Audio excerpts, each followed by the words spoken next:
Joining us, former So I guess Undersecretary of State for Public Diplomacy and Public Affairs, the 1.7 and MS Now billion political analyst fund Rick Stengel, that they had, New York Times opinion gonna get columnist David canceled. French, and U.S. national editor for the Financial the Times, 1.7 Ed Luce. billion David, fund. you asked the question.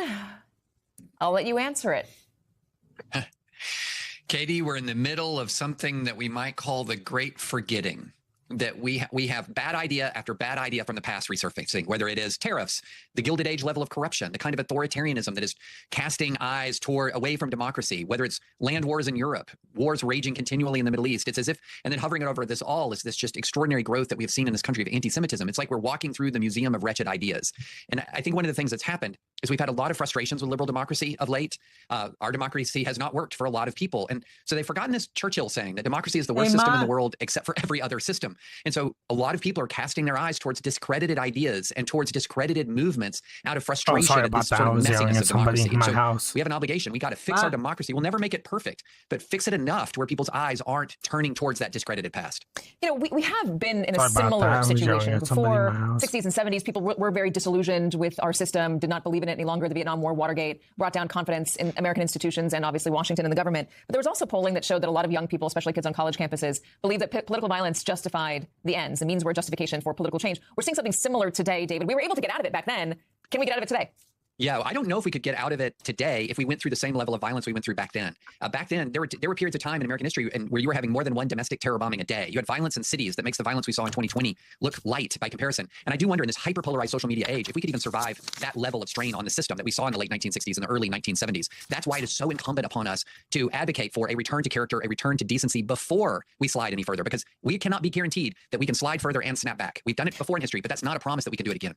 All right, so we have some very interesting breaking news about the levers of democracy pushing back against the president who wants to do whatever he pleases, even when it's outright wrong. Donald Trump plans to drop the weaponization fund. This is being reported by Axios, according to two senior administration officials. One of them said it's dead for now. All right, it's not talking about the IRS portion of it, by the way, just the anti-weaponization fund. I mean, Ed, this does feel like a victory for Republicans in Congress who heard about this, gave Todd Blanche an earful, and clearly tried to give the president an earful as well. We know that Speaker Mike Johnson went to the White House today.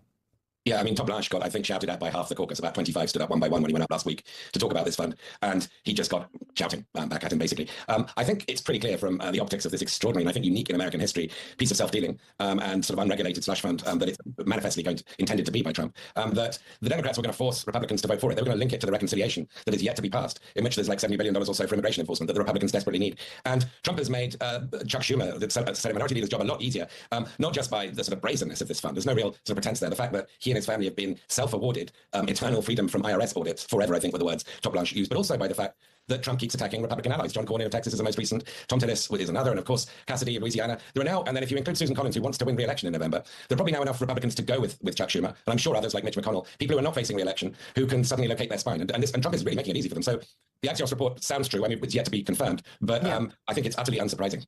I mean, the senators were going to introduce amendments in this vote-a-rama for the immigration package, done through reconciliation, which means Democrats get to come in and say, I want this change, I want that change. Jackie Rosen wanted to bring up, I forgot the exact phrasing of it, but she was going to try to force Republicans to vote on using that money for, I think, to combat childhood poverty instead of giving it to the January 6 writers if they apply and they get approved. Just having them have to choose between childhood poverty and people who stormed the Capitol, in theory, that would have been a very difficult thing for Republicans to try to navigate, don't you think? Yes, and to get back to where we started, I think it is the system working. It's the legislature responding to something that is beyond the pale. It's Republicans getting in touch with their DNA as a party, small government party. Isn't it amazing that this is the issue that they finally really push back on? Well, I think that's fine. I mean, we've all been waiting for something to happen, and there's been trickles, and certainly people like John Cornyn and people who have lost have pushed back slightly. But this is the kind of thing of in David's very good column where he talks about institutions in society failing or not working. Yeah. This is an institutional process that is actually working, and we've seen the courts stand up. We have seen some Republicans who have shown some kind of a spine. I mean, it doesn't happen immediately. So, I mean, as the kind of House optimist, I'm encouraged by it. You know, I've been feeling a little bit more optimistic lately as well. I know when he's trying to so this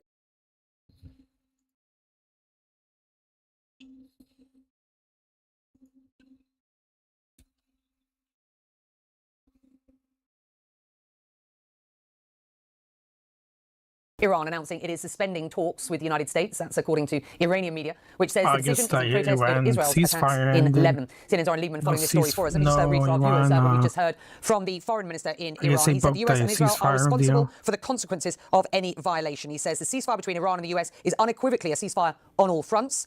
Its violation on one front is a violation of the ceasefire on all fronts. What do we understand to be going on at this point?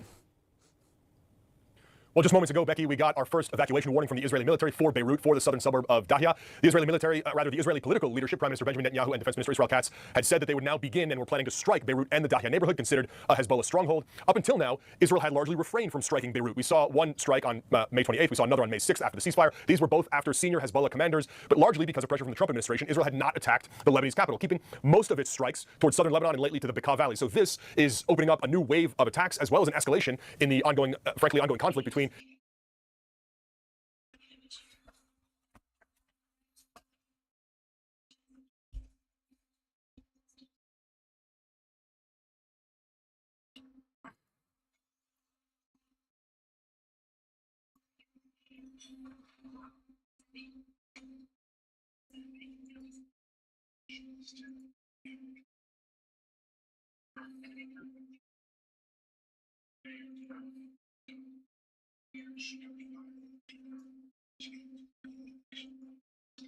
Israel and Iran's proxy Hezbollah. So given that we just saw the evacuation warning coming from Israel's military for Dahya, we expect that there will be strikes there, potentially even imminently. And although we hadn't seen strikes to this point, once that announcement came from Israel, we have seen this video of people and residents in Dahya fleeing ahead of those strikes.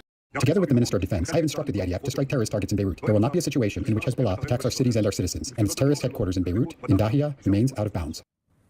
Israel says the attacks on Beirut are in response to an increased volume of Hezbollah rocket and drone attacks, as well as some rocket attacks that have reached a bit farther into Israel, not just right along Israel's northern border there. Israel, over the course of the past several weeks, has occupied a growing part of southern Lebanon. They've carried out strikes in cities like Tyre and Nabatea, which are outside of that occupied zone. And all of this is happening in the middle of what is supposed to be a U.S. brokered ceasefire. But on the ground, it's incredibly difficult to see any evidence of that ceasefire. Despite that, the U.S. is still trying to push forward with a political track, with diplomacy between Israel and Lebanon. And in fact, D.C. is supposed to host ambassadors from the two countries for what would be a fourth round of talks to try to get to a broader ceasefire agreement. As hard as that is to see from where we are right now. Nevertheless, Lebanon's president said on social media earlier that it is negotiations that are the way to end this war. He insisted negotiations are not some form of failure or surrender. It's not a quick fix. It will take time. But Lebanon's president said, again on social media, that it is the right way and Lebanon is committed to this. He said the rocket fire that's coming from Lebanon, of course, he said does not help. But he also says Israel's repeated strikes on Lebanon, the growing number of people killed in Israeli strikes, and Israel's growing incursion into the country are also a violation of the ceasefire and make that diplomatic track so hard to see from where we are right now. We're following. The U.S. now says Iran fired 2 ballistic missiles at U.S. forces in Kuwait. Both were intercepted, and now Iran says it's suspending talks with the U.S. in protest of Israeli strikes in Lebanon. With us here is CNN national security analyst and former deputy director of national intelligence, Beth Zanner. What's your reaction, Beth, to Iran's latest move to suspend all these talks? Well, we've had now 3 ceasefire violations in the Strait, according to, in terms of U.S. strikes and retaliation over the past week since last Wednesday. But what we're seeing today is really Iran reacting to the escalation on the Lebanese front. And I don't know if viewers remember or not, but Lebanon and a cessation of hostilities, a ceasefire in Lebanon was supposed to be part of this package deal with the ceasefire that's going on in Iran, between the United States and Iran. And at the same time, the Lebanese front has really been heating up. And during this whole ceasefire period, the Israeli defense forces have killed 800 to 900 Hezbollah fighters. They have struck Beirut, and today Netanyahu announced they're going to strike Beirut again.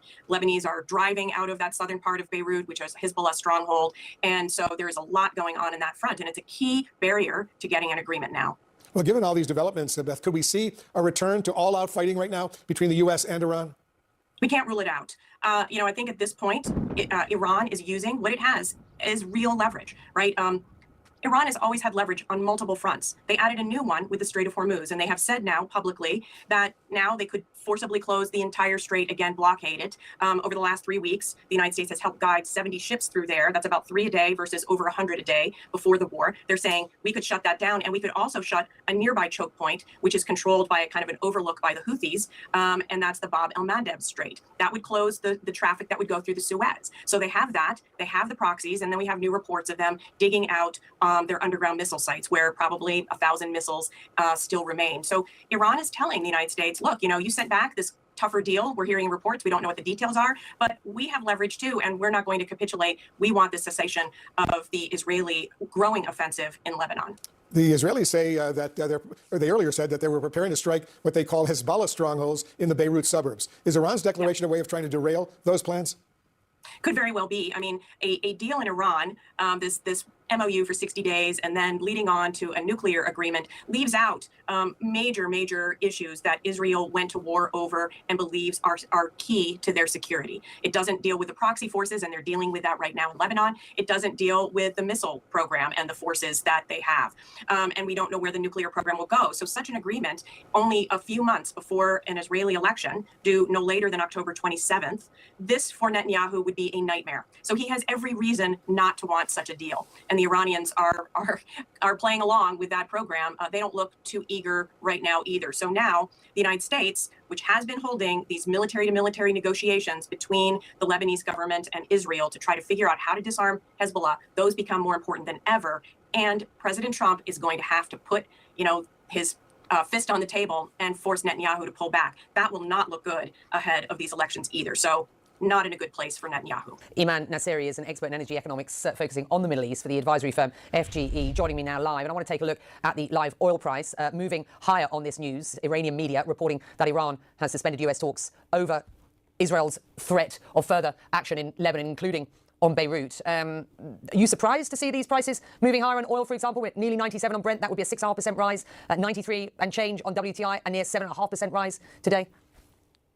No, Becky, I'm not surprised. In fact, nothing has changed on the energy and oil market fundamentals since mid-March. In fact, even mid-April, when the blockade went into effect, the flows have been really marginal. There have been coordinated movement of vessels in and out, but nothing close to basically the pre-war levels. And all the price movements that we have seen, from the highs of $120 plus per barrel Brent and way over $160 or more in terms of Dubai crude and the benchmark for Middle Eastern barrels, which have been absent from the market, and prices in excess of $200 for products.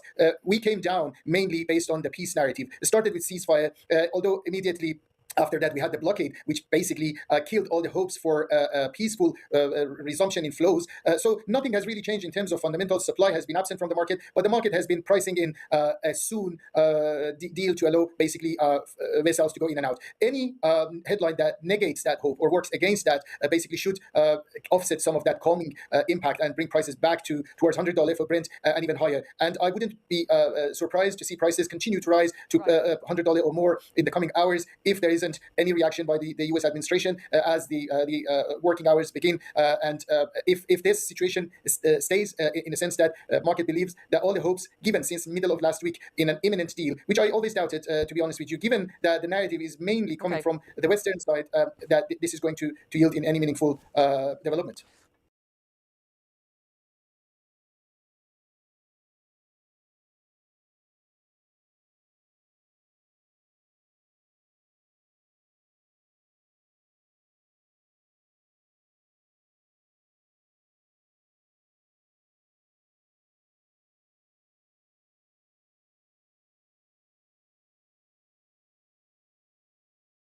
What I specifically said in New Jersey was, since the state police and the local police says they don't have the resources to be able to respond, then we're going to have to get our resources from someplace else, because we're going to protect our men and women that work for us. And if they're not willing to do that, then we're going to pull resources too. And to pull those resources, the closest resource we have is our CPB officers at the airport.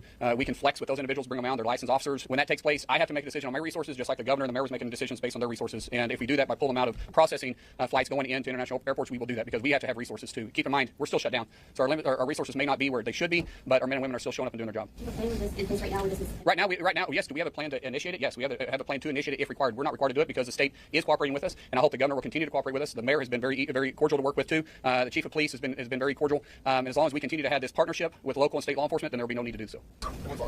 Yes. I never met the guy. I never met the guy. No, he's irrelevant to me. I don't know who he is.